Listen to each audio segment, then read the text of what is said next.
tu vas? J'espère que tu vas bien. Alors si tu ne me connais pas, enchantée, moi je m'appelle Lina Kézard et je suis photographe de mode en région parisienne. Et sur cette chaîne YouTube, on parle de tout ce qui a rapport avec la photo, donc je vous montre des backstage, des tutos de retouches, de photos, et on parle aussi du business de la photo et c'est ce qu'on va faire aujourd'hui. Alors je vous ai demandé sur mon Instagram de me poser un petit peu des questions en rapport avec le business de la photo. Et donc suite à vos messages, vous avez quand même été nombreux à me demander une vidéo sur le contrat et la facture. Chose que j'ai déjà faite sur ma chaîne, mais c'est vrai que c'est peut-être un petit peu obsolète ou alors que mon travail et la manière dont je fais les contrats et les factures a un petit peu changé. Donc je vous referai une vidéo là-dessus, c'est prévu. Mais en fait, j'essaye de trouver actuellement une plateforme en ligne. J'en ai vu plusieurs, j'en ai testé plusieurs pour faire tout ça directement en ligne pour mes clients. Donc que ce soit la facturation, le suivi des clients, la signature du contrat, etc.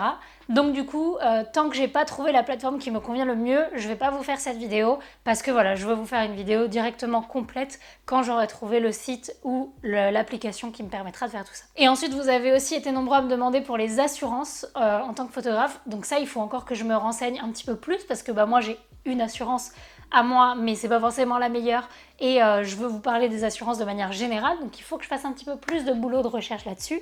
Mais sinon, vous avez une vidéo de Joëlle Verbruge sur YouTube, qui est une spécialiste du droit de l'image et des photographes. Et donc elle a fait une vidéo sur les assurances, donc je vous conseille de la regarder, elle est vraiment très bien. Du coup, sur ce, je savais pas trop exactement ce que je voulais vous faire aujourd'hui comme vidéo. Et je me suis dit qu'on allait faire un petit condensé de plusieurs astuces, plusieurs conseils que je peux vous donner en tant que photographe. Donc ça va être 5 conseils pour le business de la photographie ou 5 conseils pour votre business de photographe. Donc ces conseils, ils sont valables que vous soyez débutant en photographie et que vous commenciez à peine votre entreprise ou que vous soyez déjà bien installé. Je pense que ces conseils peuvent de toute manière être bons à prendre. Et si vous n'êtes pas encore photographe professionnel, ça vaut le coup de les écouter, de les mettre dans un coin de sa tête pour si un jour vous voulez vous lancer à temps plein dans la photo.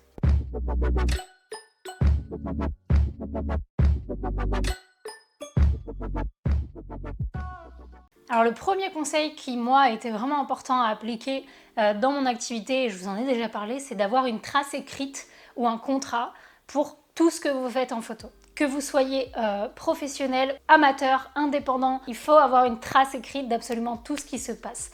Ça évite les litiges, ça évite les problèmes, ça évite aussi que quand c'est rémunéré, que le client ait l'impression que vous tarifiez des choses qui n'étaient pas prévues. Enfin bref, c'est très important d'avoir toujours une trace écrite. Donc je vous ai fait une vidéo sur le contrat photo, je vous en referai une comme je vous l'ai dit en début de vidéo. Mais si c'est pas dans un contrat, si parce que vous êtes vraiment juste amateur et que vous voulez faire une séance photo avec quelqu'un, vous n'avez pas envie de faire un contrat, ayez au moins tout le temps une trace écrite de concrètement tout ce qui va se passer, de l'heure du shoot, de combien de photos vous allez lui donner, de comment la personne va utiliser les photos et comment vous allez utiliser les photos. C'est vraiment super important d'avoir tout ça écrit quelque part. Je vous le rabâche, mais on s'en rend pas compte tant qu'on n'a pas eu des problèmes à cause de ça, et moi ça a été le cas, donc je vous ai fait une vidéo dessus, je vous la mettrai. J'ai eu des problèmes à cause de ça, donc je sais maintenant que c'est une erreur à pas faire.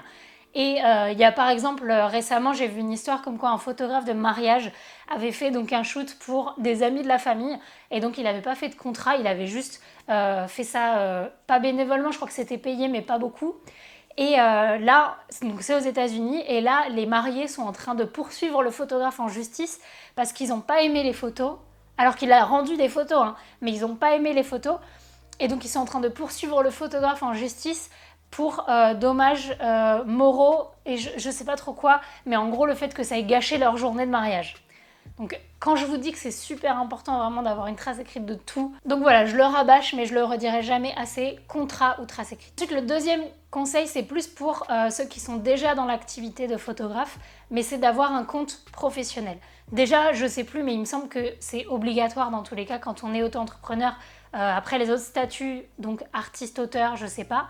Mais en tout cas, quand on est auto-entrepreneur, c'est obligatoire d'avoir un compte professionnel. Mais même si vous commencez à peine et que vous vous faites rémunérer pour quelques petites prestations, c'est vraiment super important d'avoir un compte professionnel dissocié du compte particulier de votre compte bancaire actuel parce que ça vous permet d'être plus organisé, de comprendre concrètement si vous avez envie de vous lancer et que là vous avez un petit peu de revenus mais pas beaucoup. Ça vous permet vraiment de comprendre combien vous gagnez grâce à la photo par mois Et du coup, ça vous permet de vous projeter un petit peu plus, de savoir quel matériel vous allez pouvoir acheter, etc. Et pour les photographes qui sont déjà professionnels de la photo, au début, moi, ça me faisait un petit peu peur d'avoir un compte pro parce que j'avais l'impression que ça allait être difficile à gérer. Et en fait, c'est tellement plus simple parce que du coup, tout l'argent qui rentre sur ce compte, je le déclare à la fin du mois. Je sais que j'ai pas à prendre en compte le reste parce que tous mes clients, je leur donne le RIB de ce compte-là, ou alors si c'est par PayPal par exemple, ben moi je fais des virements PayPal à ce compte-là.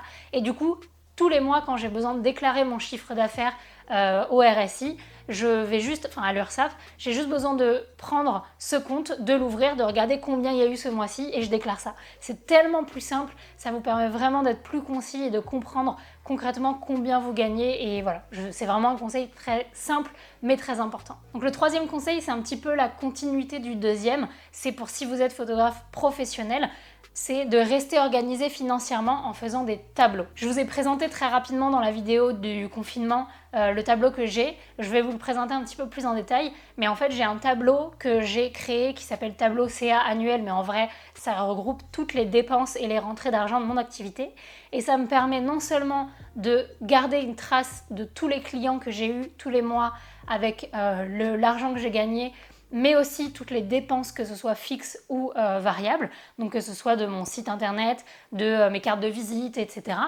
Ça me permet d'avoir mon chiffre d'affaires, enfin mon revenu brut et mon revenu net tous les mois. Donc quand je dis revenu brut et revenu net, le revenu brut ça va être avant les cotisations RSI et le revenu net c'est après. Donc comme ça je me rends vraiment bien compte au fur et à mesure des mois de la progression de mon activité et de mon entreprise, mais aussi annuellement je peux faire un bilan très rapidement en ouvrant juste ce tableau et de voir quel chiffre d'affaires j'ai fait annuellement et comment mon entreprise évolue. Et j'ai pas besoin de reprendre toutes mes factures, j'ai pas besoin de reprendre toutes mes déclarations URSSAF, etc. Il y a directement tout dans ce tableau. Voilà, alors ça c'est le tableau du coup que j'utilise. Là c'est une version copiée pour vous expliquer un petit peu plus clairement. Pourquoi c'est plus simple de faire un tableau? Parce que du coup, je ne suis pas une pro d'Excel, mais en tout cas, ça vous permet de faire des calculs plus rapidement. Donc là, par exemple, moi, j'ai mes dépenses, comme je vous l'ai dit. Donc ça, c'est mes dépenses fixes et ensuite mes dépenses aléatoires. Donc si par exemple, ce mois-ci, j'ai dû réparer du matériel ou j'ai dû acheter des cartes mémoire, etc., ça va aller dans dépenses aléatoires. Mais je nomme bien ce que c'était, comme ça, je m'en rappelle. Et ça, c'est les dépenses fixes. Donc on va donner des valeurs au hasard, mais c'est juste pour vous donner un ordre d'idée de comment ça fonctionne. Voilà. Et imaginons que du coup là, je prolonge tout ça. Imaginons que voilà, on a toutes ces dépenses qui sont fixes et ce mois-ci, on va avoir une dépense aléatoire de 90 €. Et bah, du coup, pour toutes les dépenses, ce que je vais faire, c'est que je vais enregistrer le fait que c'est égal à la somme de tout ça. Et donc ça, je vais venir le prolonger. Et ça va me faire le calcul tout seul. Et si demain, je vois que par exemple, au mois de février, j'ai eu une dépense de 10 €, ça me fait le calcul au fur et à mesure du total des dépenses. Ensuite, pareil pour les revenus, donc pour les clients. Là, je me suis trompée d'ailleurs, j'ai mis client 10, c'est client 1. Mais on s'en fiche parce que de toute manière, je les renomme. Là, si j'ai par exemple demain un shoot mariage, je vais taper mariage, le nom des mariés. Je vais mettre la somme, donc par exemple 1500 €. Ensuite, le client numéro 2, donc on va dire que c'est un portrait. Le client numéro 3, on va dire que c'était une famille. Et donc là, on va mettre, par exemple, là on avait fait 200 et là on avait fait 300. Et une fois qu'on a ce tableau-là, pareil, au niveau du total des revenus, on va faire la même chose. On va faire la somme de tout ça. Donc ça va nous le calculer au fur et à mesure. Et pour le total net, il va tout simplement falloir faire la différence entre le total des revenus et le total des dépenses. Et donc du coup, je vais faire somme. Je vais choisir cette case-là et je tape moins cette case-là, entrée. Et il m'a fait tout seul le total net. Donc là, je sais que concrètement, par exemple, ce mois-ci-là, j'avais gagné 2000 €, mais j'ai 1785 € quand on a enlevé toutes les dépenses. Et ça permet au fur et à mesure de ne pas avoir à recalculer à chaque fois parce que le calcul il va être enregistré et ça va être pris en compte dès qu'on remplit notre tableau. Et à la fin, ce qu'on va faire, c'est qu'ici on va faire pareil des sommes, donc le total annuel pour cette dépense, on va le faire individuellement et puis le total annuel de toutes les dépenses. Et en faisant ça, on pourra donc avoir le total de notre chiffre d'affaires annuel et de l'avoir au fur et à mesure qu'il grandit. Et ça, c'est assez satisfaisant. Le quatrième conseil, c'est plus sur la communication plutôt que sur la gestion du business. Mais dans la communication, un conseil qui est important, c'est de considérer son nom et son activité comme une entreprise. Pourquoi je dis ça? Parce que je vois beaucoup de photographes indépendants, de photographes que ce soit amateurs ou professionnels, qui considèrent leur activité comme si c'était une personne lambda qui faisait de la pâtisserie par exemple.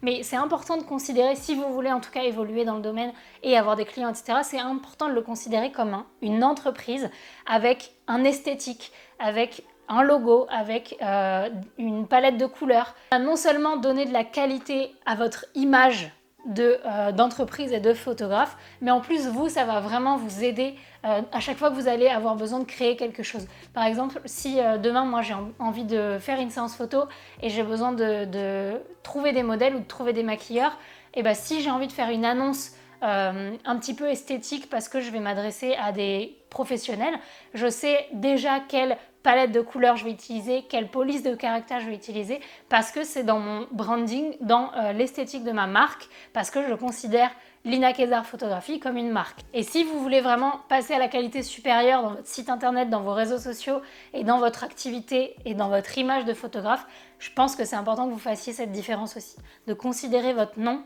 comme une marque. Quand je dis votre nom, ça peut être le nom de votre entreprise, parce que moi je sais que j'ai utilisé mon nom prénom pour mon activité de photographe. Il y en a, ils ont utilisé un nom d'entreprise, c'est pareil, mais vraiment considérer que c'est une marque. Le cinquième conseil, c'est quelque chose de très global, mais quand j'ai fait cette réalisation, ça m'a vraiment changé la manière dont je travaille et ça a vraiment fait que j'ai eu beaucoup plus de clients, c'est de trouver sa niche. Quand je parle de niche, si vous ne connaissez pas ce que ça veut dire, en fait, c'est dans un domaine. Donc, par exemple, dans le domaine de la photographie, il y a plusieurs niches. Donc, il y a la photographie de mariage, la photographie sociale, il y a la photographie animalière, etc.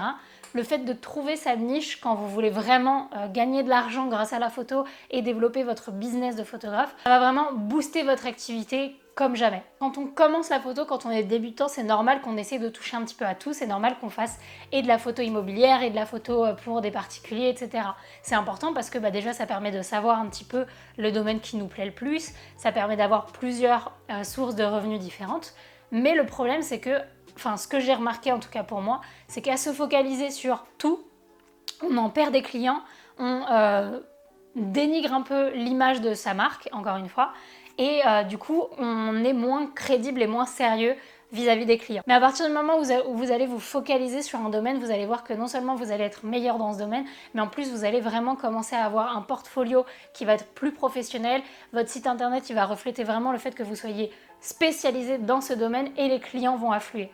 Parce que les clients, quand ils cherchent un photographe, ils vont taper par exemple photographe de bijoux et ils vont trouver, si vous faites bien votre communication, vous et d'autres photographes, si vous sur votre site internet, il n'y a que ça, que de la photo de bijoux et à la limite quelques prêt-à-porter féminins, le client va plus aller vers vous que si c'est sur un site où il y a des très belles photos de bijoux parmi des photos d'animaux, des photos de mariage, etc. Donc si vous avez l'impression que vous êtes un petit peu en train de stagner dans votre activité, que ça décolle pas et que vous avez quelques clients par-ci par-là mais que ça n'afflue pas et que vous n'arrivez pas à en faire un revenu fixe, je vous conseille vraiment d'essayer de trouver une niche et de vous focaliser sur la communication et la réalisation de photos dans cette niche. Et enfin, le dernier conseil, c'est un sixième conseil qui n'était pas prévu, mais j'ai envie de vous le donner quand même parce que pour moi c'est important, c'est être social. Alors attention, j'ai bien dit social et pas sociable, parce que être sociable, c'est le fait d'être agréable quand on est avec des gens, d'être facile à la discussion, etc. Par contre, être social, c'est le fait d'aller rencontrer du monde, d'aller à des événements, d'aller à des networking events, etc. Donc ça, c'est quelque chose que j'ai un peu du mal à faire personnellement, mais c'est vrai que quand je me force à le faire, quand je vais à des salons, quand je vais à des expos, etc., et que je rencontre du monde, c'est comme ça que je me fais les meilleurs contacts pour mon activité, parce que la photo, ça reste quand même un domaine de bouche à oreille. Donc vraiment, si j'ai un conseil à vous donner, c'est d'être social. Voilà, sinon quand je vous ai demandé du coup votre avis sur Instagram, il y en a beaucoup qui m'avaient demandé de faire une vidéo sur les tarifs également, sur comment trouver ces tarifs, comment facturer le client, etc., quel tarif lui donner. Ça, j'ai fait toute une vidéo là-dessus qui est une partie de ma formation en ligne. Et donc cette vidéo, elle est gratuite. Donc je vous mets le lien en barre d'infos. Et ensuite, du coup, si vous avez envie de développer votre activité de photographe, si vous avez envie d'apprendre un petit peu comment démarcher des clients, comment faire votre communication, votre site internet, et que vous avez envie de vous améliorer en portrait et en retouche, sachez que donc j'ai fait une formation en ligne qui est sortie en janvier. Et je vous mets également le lien en barre d'infos, donc si ça vous intéresse, n'hésitez pas à jeter un coup d'œil. Voilà, sur ce, comme d'habitude, n'oubliez pas de vous abonner à la chaîne, de cliquer sur la cloche, de mettre un pouce bleu à cette vidéo si vous avez aimé parce que ça aide énormément la chaîne. Et moi, comme d'habitude, je vous fais des bisous. Ciao!